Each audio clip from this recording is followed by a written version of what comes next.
Halo guys, ketemu gue lagi bersama Andrew di sini di channel Bezel Time pastinya. Hari ini gue mau mereview jam milik temen gue. Jadi temen gue ini mempunyai jam ini berdasarkan hasil pemberian. Bayangin guys, dikasih jam Tag Heuer. Enak banget ya. Oke, nah beliau pengen tahu sebagus apa jam ini, makanya dia titip ke gue buat direview. Oke, langsung kita simak. Kita akan mulai langsung mengukur dulu dimensi yang ada pada jam ini ya. Ini dibilang di Chrono 24, casingnya 43 ya. Karena jam ini sudah discontinue mungkin sekitar 10 tahunan yang lalu mungkin ya, apa 5 tahunan yang lalu. Pokoknya udah nggak ada di website ya.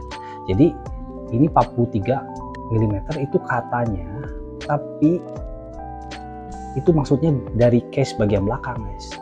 Kalau kita lihat itu sih case-nya di sini pun udah ada tonjolan guys. Jadi kalau dari tampak muka ini nggak 43 guys di sini. Terus di sebelah sini juga berarti bahkan ada pusar chronograph. Jadi kita mengukur sekarang dari tampak muka aja yang bisa diukur itu jatuhnya berapa guys. Ini dari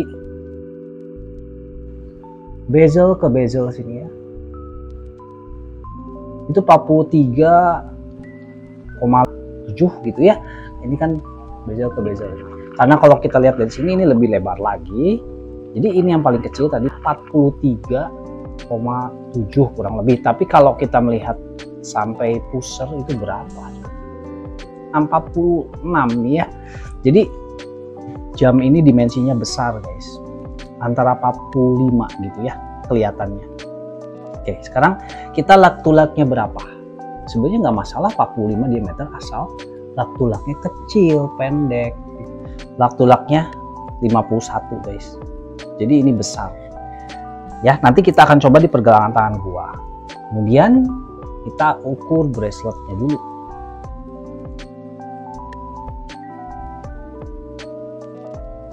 (21). Kemudian mengerucut ke sini. 18. Kemudian di clasp-nya 20, kurang sih 19,7 ya kurang lebih gitu. Oke, udah dimensinya udah selesai ya, semua udah kita ukur. Sekarang kita ke caseback-nya karena di sana terdapat spesifikasi ya. Kita lihat caseback-nya ada 300 meter water resistance, sapphire crystal, Swiss made since 1860. Kemudian ada logo Tag Heuer-nya, kemudian di tengah-tengah di emboss dengan sangat bagus. Itu helm vintage diver zaman dulu. Kemudian si finishingnya circular brass. Ini screw down case back guys. Oke, sekarang case finishing. Ya, ini di bagian tepian ini didominasi sama polish ya guys. Sebelah sini juga. Ini gue bilang polishnya ini tidak begitu spesial bagaimana ya. Karena kalau yang bagus itu polishingnya itu kita bisa bercermin guys. Kalau ini kita lihat ada bayangan tangan gua, ada apa tuh ya? Nggak ada yang bercermin guys. Jadi bayangannya tuh hancur gitu ya. Jadi biasa saja kalau menurut gua. Banyak jam micro brand yang lebih bagus finishingnya untuk polishingnya. Sekarang ini di bagian atas yang terlihat dari atas semua itu finishingnya brush. Kalau brushnya sih cakep kalau gue bilang ya. Tuh dilihat di braceletnya juga cakep banget sih kalau brushingnya. Sorry ini udah banyak scratch akibat pemakaian. Oke, sekarang kita ke braceletnya. Dibentuk dari 3 link, yang tengah kotak, yang samping sini itu bentuknya bukan kotak guys. Jadi bukan persegi panjang juga. Kayak apa ya? Karena dia miring gitu, garis-garisnya miring gini.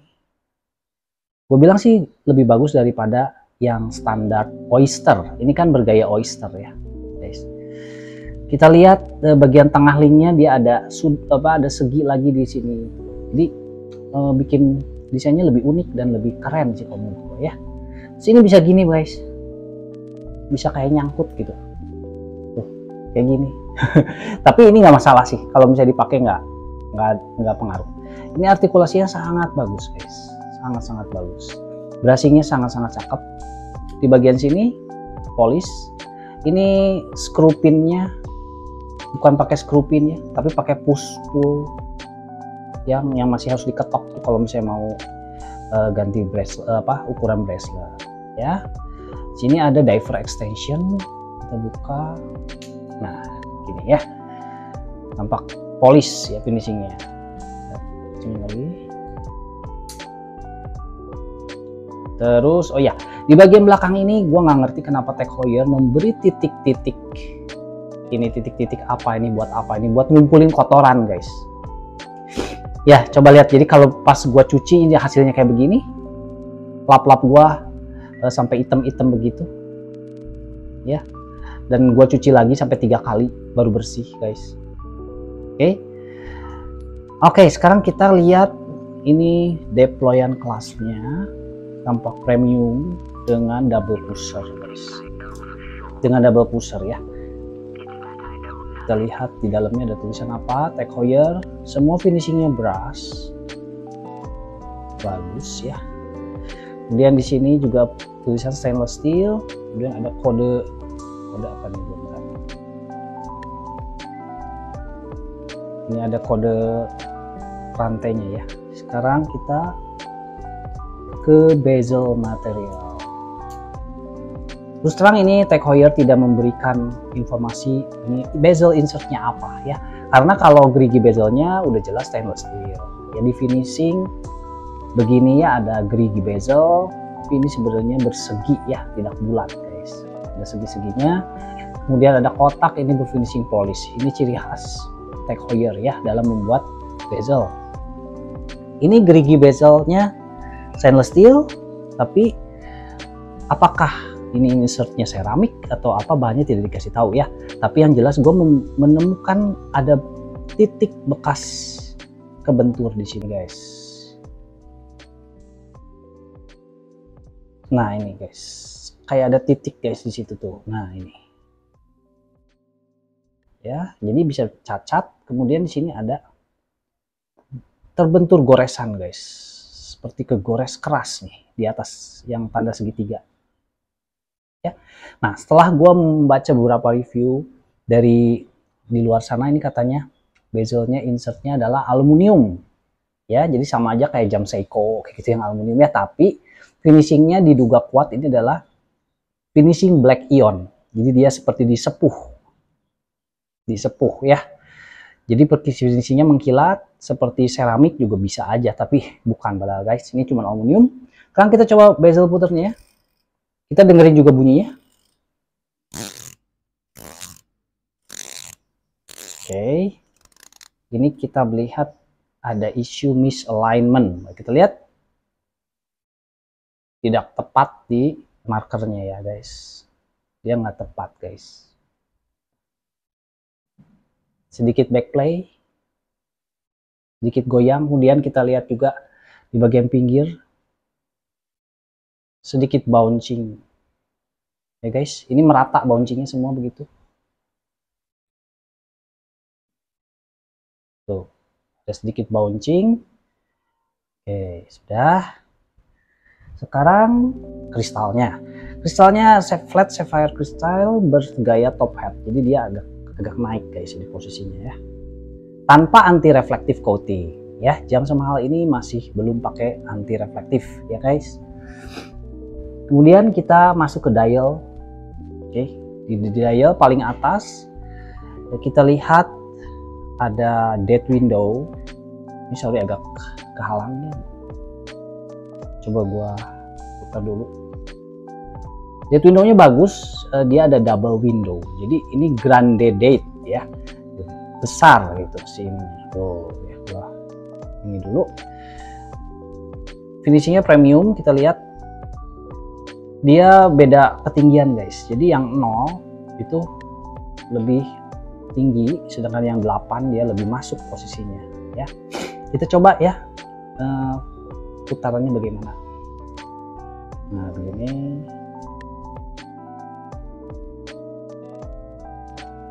Nah begitu, keren sih kalau menurut gue suka nih dead window-nya. Aksennya dibilang ringan juga enggak, dibilang berat juga enggak, cukup enak, bagus aksennya. Kita langsung coba crown-nya aja kalau begitu. Langsung ini posisi atur waktu ya. Ini normal, kiri kanan. Ya itu tadi, sini aksennya enak sih guys. Aksennya berat, cukup berat ya, seperti jam-jam mewah pada umumnya. Ini movementnya quartz, tapi nggak tahu quartz apa. Tag Heuer tidak memberi informasi quartz apa gitu ya. Nomor kalibernya tidak ada, jadi quartz. Kemudian jenis movementnya quartz lagi begitu. Ya, itu sih yang gua sedikit kecewa. Ya ini fiturnya screw down crown. Dah ya, oke. Nah sekarang kita lanjut dial. Tadi ya kita sedang lagi dial. Setelah tanggal itu di sekeliling dial itu ada mini tracker. Mini tracker semuanya rapi, nggak ada masalah sepenglihatan gua ya. Semuanya presisi dan rapi.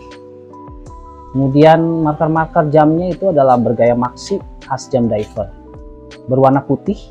Itu semuanya diisi luminous. Nanti kita akan lihat ya. Oke. Kita lanjut ke bawah tanggal, itu ada logo Tag Heuer. Di sebelah kiri ada tulisan accuracy 300 meter, di sebelah kanan chronograph 1000 feet. Nah itu 1000 feet itu adalah 300 meter water resistance ya. Oke, sebelah kiri subdial itu minute counter 30 menit chronograph.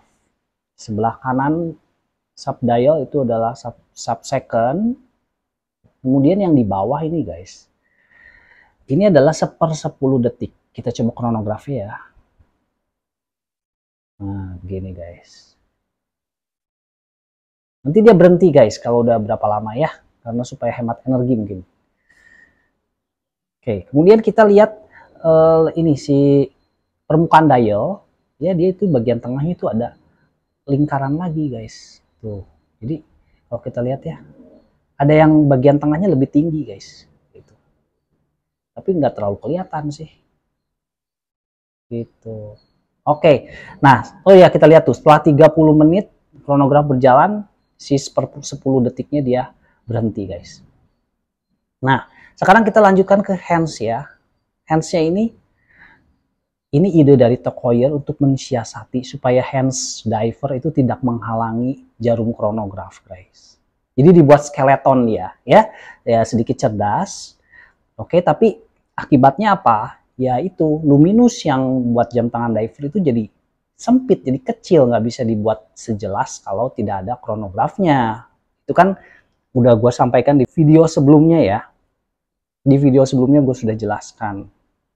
Tapi ini solusinya jadi dibuat skeleton. Oke, jadi dia ngebelain chronografnya, ini ceritanya ya.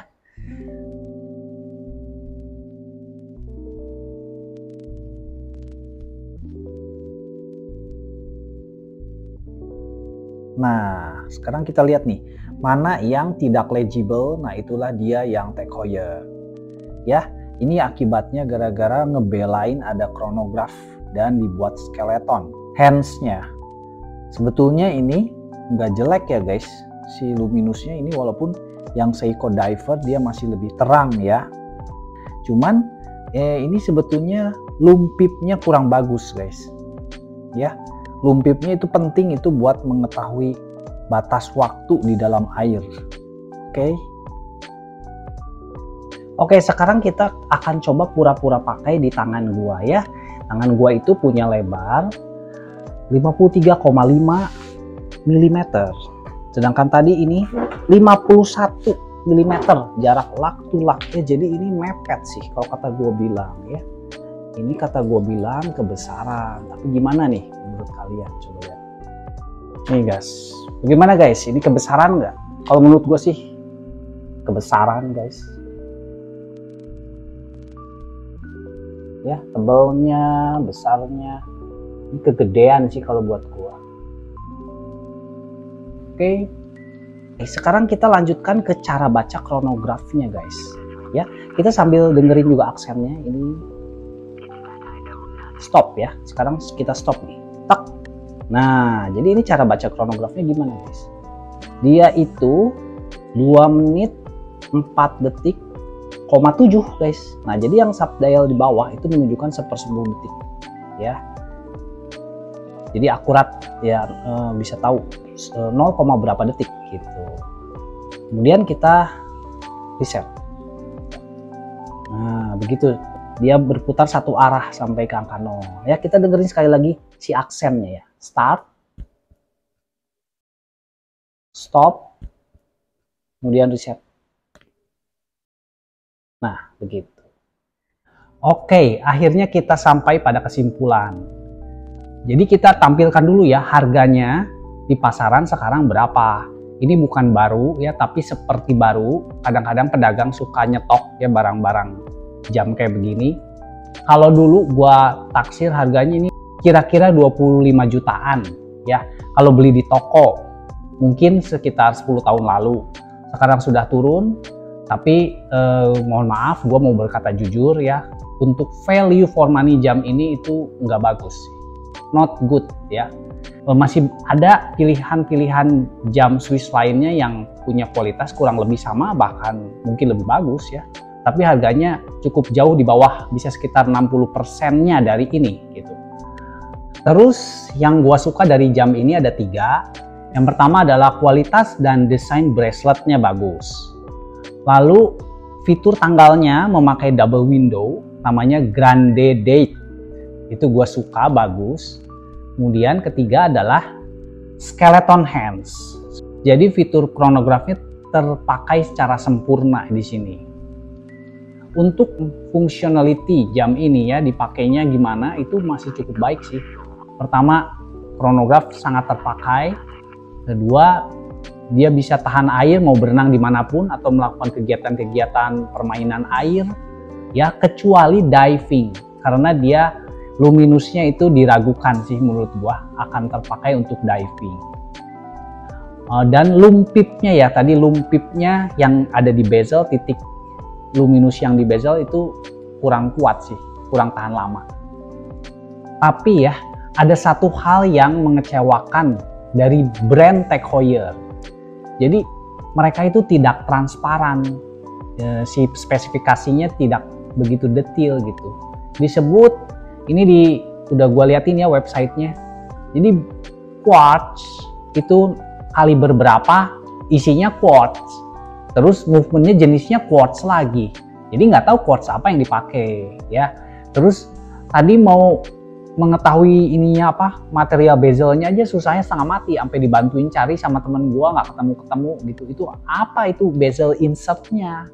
Ya ini cara dagangnya kalau menurut gua kurang fair sih ya. Kayak kita bukan yang ngerti jam aja yang mau beli Tag Heuer gitu. Oke, segini aja video gua ya. Nah, kalau kalian mau tahu bagaimana cerita jam diver chronograph dari zaman dulu asal muasalnya, linknya gue udah taruh di bawah ya, tinggal klik dan nonton. Oke, begini aja video gua. Like dan subscribe bagi yang belum. Sampai ketemu lagi di review-review jam berikutnya. Bye-bye.